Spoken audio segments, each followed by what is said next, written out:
Guys, आपने episode number 1 देखा जिसमें हमने 3 क्वेश्चंस इनिशियली आपके साथ शेयर किए जो कि किसी भी एक इनएक्सपीरियंस मैनेजर या मेडिकल रिप्रेजेंटेटिव से पूछे जा सकते हैं मैनेजरियल इंटरव्यू के अंदर। उसमें कुछ लोगों ने कमेंट्स किया, हमें अच्छा लगा। आपके कमेंट्स का हम इंतजार कर रहे हैं कि आप भी उसमें कमेंट्स करें। क्वेश्चन नंबर 4 वो आपसे कहते हैं, how do you plan to motivate and lead your sales team. आप किस तरीके से अपनी टीम को की मोटिवेशन को प्लान करेंगे, उसको किस तरीके से लीड करेंगे। ये बहुत कॉम्प्रिहेंसिव सा क्वेश्चन है। आप स्टार्ट करेंगे, sir I will set certain goals for my team members and I will give them the complete support, whether it is of my expertise or the company resources, so that they achieve the designated targets or goals. Later on, I will manage a training session for my team members for their weak areas to develop them. I will be very open in communication with my team members so that they don't feel any hesitation. Later on, I will give them the reward and I will support those team members who are in the struggling phase so that they also achieve their set goals. By doing that, I will, in the entire process, I will set my roles as a team leader and I will lead the team by an example. So I will stand with my team members. तो जहां पर भी होगा वो मुझे लेके जाएंगे और मैं उनको हेल्प आउट करूंगा।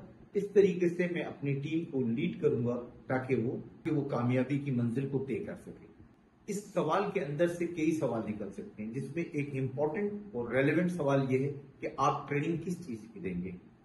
तो आप यकीनी सी बात है, अगर आप उसकी ट्रेनिंग की बात करें तो वो ये देखेगा कि क्या आपको कुछ सेल्स टेक्निक आती है, तो उसके बारे में भी पूछ सकता है। या अगर आपकी प्रोडक्ट के बारे में उसका जहन गया कि प्रोडक्ट के ऊपर जो है आप अगर ट्रेनिंग देंगे, तो हो सकता है कि वो आपसे आपके कुछ ब्रांड्स के बारे में कुछ क्वेश्चंस करे, आपकी प्रोडक्ट नॉलेज के बारे में ये देख सके कि आपकी करंट जो है प्रोडक्ट नॉलेज किस हद तक अपडेटेड है, ताकि वो ये अंदाजा लगा सके कि आपके लड़के, यकीनी सी बात है, अगर आप अपडेटेड हैं तो अपने लड़कों को भी एक बेहतर ट्रेनिंग भी दे सकेंगे और अपडेट भी कर सकेंगे। तो अगर वो आपसे प्रोडक्ट नॉलेज के ऊपर बात करता है तो आप उसको न सिर्फ ये कि अप्रोप्रिएट रेलेवेंट जवाब दें, बल्कि अगर आपकी कुछ अचीवमेंट है जो है डिटेलिंग के अंदर या प्रोडक्ट नॉलेज के अंदर, तो वो भी सपोर्ट में आप उसको इंटरव्यू में शो करें कि सर ये मेरी जो है स्ट्रेंथ है और ये मेरी अचीवमेंट्स हैं इस सेगमेंट के अंदर, ताकि आप अपने स्ट्रेंथ अपने जो स्टेटमेंट है उसको स्ट्रेंथिंग कर सकें कि आप जो कह रहे हैं वो बिल्कुल 100% करेक्ट है। Question number 5, what strategies you will implement to increase the sales in your territory?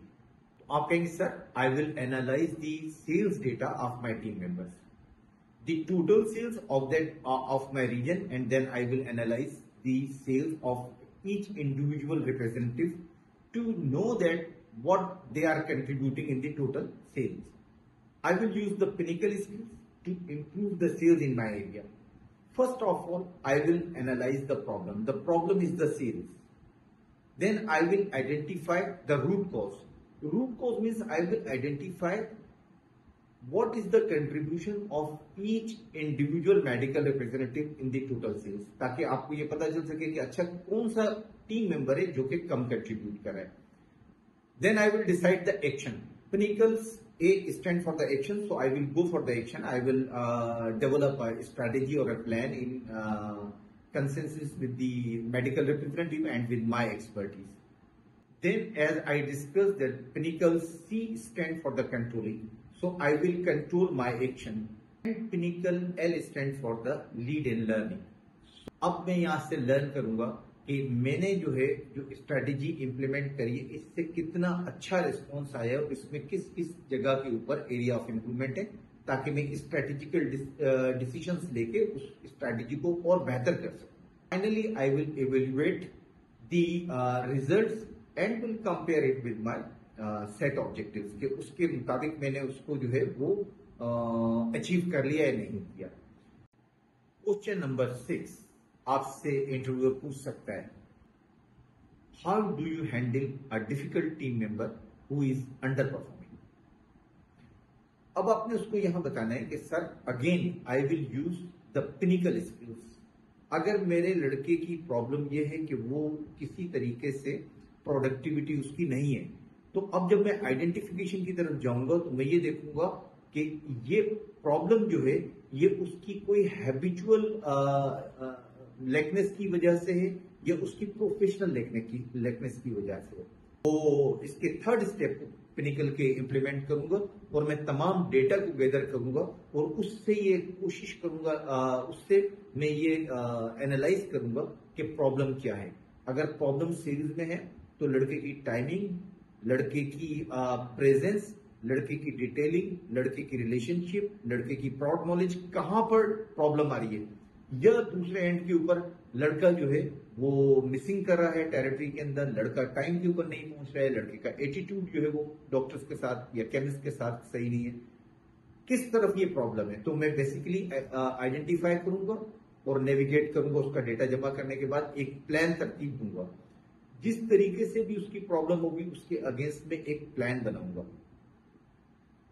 Pinnacle का ए जो है वो बताता है कि आपका जो प्लान बन गया है इसको आप एक्शन इसके ऊपर स्टार्ट कर दें। मैं लड़के के साथ बैठूंगा, एक काउंसलिंग करूंगा, उसके विजन को ब्रॉड करूंगा, उसको मोटिवेट करूंगा, उसको एक प्लान दूंगा और इस प्लान के अंदर अपना रोल भी डालूंगा ताकि मैं उससे इंटैक्ट रहूं और मैं उसको जो फ्रंट से लीड करने वाली बात है उसके अंदर उसका एक पार्ट बनूं ताकि उसको कॉन्फिडेंस मिल सके। पिनिकल के सी के मुताबिक अब मैंने जो उसको प्लान दिया है मैं उसके कुछ की परफॉर्मेंस इंडिकेटर्स जो है वो डेवलप करूंगा। इसकी परफॉर्मेंस इंडिकेटर के ऊपर मैं देखूंगा कि कितना इसका इम्प्लीमेंटेशन हो रहा है प्लान का और उसमें सक्सेस रेट कितना आ रहा है। पिनिकल का एल जो है वो डिपिक्ट करता है आपकी लर्निंग को, आपकी लीड करने को। तो मैं जब इस प्लान को एंटायरली लीड कर रहा हूँ तो इसमें जितनी लर्निंग होगी, जो पॉजिटिव और नेगेटिव चीजें मेरे सामने आएंगी, वो मैं न सिर्फ ये कि अपनी टीम के साथ शेयर करूंगा बल्कि अपने टीम मेंबर्स को उसके सॉल्यूशंस के साथ साथ बताता जाऊंगा ताकि मेरी टीम के अंदर भी एक डेवलपमेंट होना शुरू हो, वो भी डेवलप साइमल्टेनियसली हो एक केस के बारे में। इस लर्निंग के बाद मैं प्लान के अंदर कोई स्ट्रेटेजिकल चेंजेस करूंगा ताकि मैं अपने गोल्स को अचीव कर सकूं। और आखिर में जो ई है पिनिकल का, जो पिनिकल का ई है वो डिपिक्ट करता है एवेल्युएशन को और मैं अपनी तमाम स्ट्रेटेजी एक्शंस को एवेल्युएट करूंगा और उसको कंपेयर करूंगा अपने गोल्स के साथ कि हमने अपने गोल्स अचीव किए या नहीं किए। अगर हमने अपने गोल्स अचीव कर लिए तो इस स्ट्रेटेजी को कंप्लीट कर लेंगे और सक्सेस की तरफ हम पहुंच चुके होंगे। लेकिन अगर हमने इसमें कोई अभी मार्जिन रहता है तो हम इस स्ट्रेटेजी के अंदर दोबारा स्ट्रेटेजिकल चेंज करेंगे और दोबारा एक्शन से स्ट्रेटेजी को स्टार्ट करेंगे ताकि हम अपने गोल्स को हासिल कर सकें। और अगर ये प्रॉब्लम जो है उसकी हैबिट से रिलेटेड है तो फिर मैं उसके साथ कोचिंग और काउंसलिंग के सेशन करूंगा और चाहूंगा कि उसकी ब्रेन स्टॉर्मिंग की जाए ताकि उसको इस चीज पे आमादा किया जाए कि एक अच्छी पॉजिटिव वर्किंग और एक डिसिप्लिन जो है कंपनी के अंदर वो ही एक अच्छा करियर देता है। Question number 7, how do you plan to work with doctors and key opinion leaders to boost your sales? किस तरीके से आप जो है की ओपिनियन लीडर्स के साथ जो है काम करना चाहेंगे और अपनी सेल्स को आप किस तरीके से बूस्ट करना चाहेंगे? अब यहां पर आपको बहुत क्लैरिटी होना चाहिए कि की ओपिनियन लीडर्स को अगर हम कैटेगराइज करें इन 3 डिफरेंट प्रैक्टिस नॉर्म्स, तो एक तो वो की ओपिनियन लीडर्स हैं जो कि टीचिंग हॉस्पिटल के साथ अटैच होते हैं और टीचिंग हॉस्पिटल के बाद वो इवनिंग में अपनी प्रैक्टिस करते हैं, इंडिपेंडेंट प्रैक्टिस भी करते हैं। इसके अंदर भी 2 कैटेगरीज आप ले सकते हैं। एक वो होते हैं जो प्रोफेसर्स बन चुके होते हैं, एक वो होते हैं जो एसोसिएट प्रोफेसर होते हैं या असिस्टेंट प्रोफेसर होते हैं और वो अपनी इस वक्त की जो एक रिक्वायरमेंट होती है उनकी स्टडीज की कि उन्होंने इतने रिसर्च पेपर जमा करने हैं, वो उस फेज में होते हैं। तो दोनों के इंटरेस्ट लेवल अलग होते हैं। जो प्रोफेसर होते हैं उनके इंटरेस्ट लेवल अलग होता है, जो असिस्टेंट और एसोसिएट होते हैं उनका इंटरेस्ट लेवल अलग होता है। जो प्रोफेसर होते हैं उनको बहुत ज्यादा इस तरीके की एक्टिविटीज के अंदर वो ज्यादा इंटरेस्ट लेते हैं जो उनके वार्ड्स को या उनके डिपार्टमेंट को जो है बेनिफिट दे सके। और जो एसोसिएट और असिस्टेंट होते हैं ये बहुत ज्यादा एकेडमिकली डीपली इन्वॉल्व होते हैं क्योंकि ये रिसर्च पेपर्स कंप्लीट कर रहे होते हैं। तो आपके पास बहुत सारी एक्टिविटीज हैं, आपके पास बहुत सारे ऐसे मैगजीन्स आते हैं, बहुत सारे ऐसे रिसर्च आर्टिकल्स आते हैं, बुक्स आती हैं जो कि उनको रिक्वायर्ड होती है एकेडमिकली सपोर्ट के और अपडेट के लिए। तो आप उस एक्टिविटी के थ्रू जो है इन लोगों को एक बेहतर अटेंशन इनकी ले सकते हैं। इसी तरीके से कुछ ऐसे कंसल्टेंट्स होते हैं जो रिटायर हो चुके होते हैं और अपनी प्रैक्टिस कर रहे होते हैं, उनकी प्रायोरिटीज अलग होती है।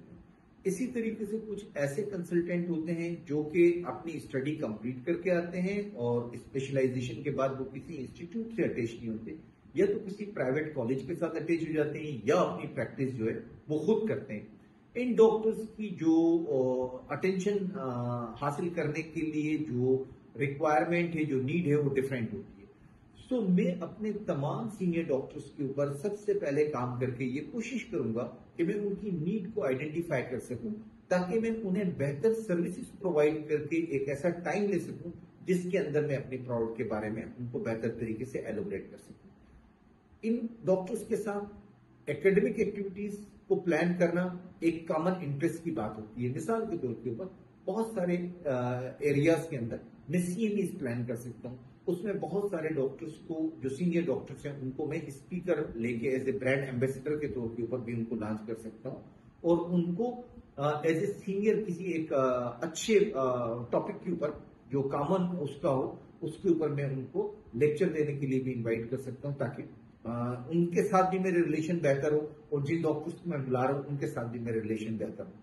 इस तरीके से इंडिविजुअल एक्टिविटीज प्लान करके मैं डॉक्टर्स, कंसल्टेंट डॉक्टर्स को या की ओपिनियन लीडर्स को यकीनन अपने प्रिस्क्रिप्शन टूल्स के अंदर ले सकते। गाइस, आपको आज की अगर हमारी ये वीडियो पसंद आई है तो हमारे चैनल को लाइक करें और बेल आइकन के बटन को जरूर प्रेस करें, ताकि तमाम प्रोफेशनल वीडियोस आपके पास टाइम पर इजाजत दीजिए। मिलते हैं अगली वीडियो में एपिसोड नंबर 3 के क्वेश्चंस के साथ। Till that time, bye.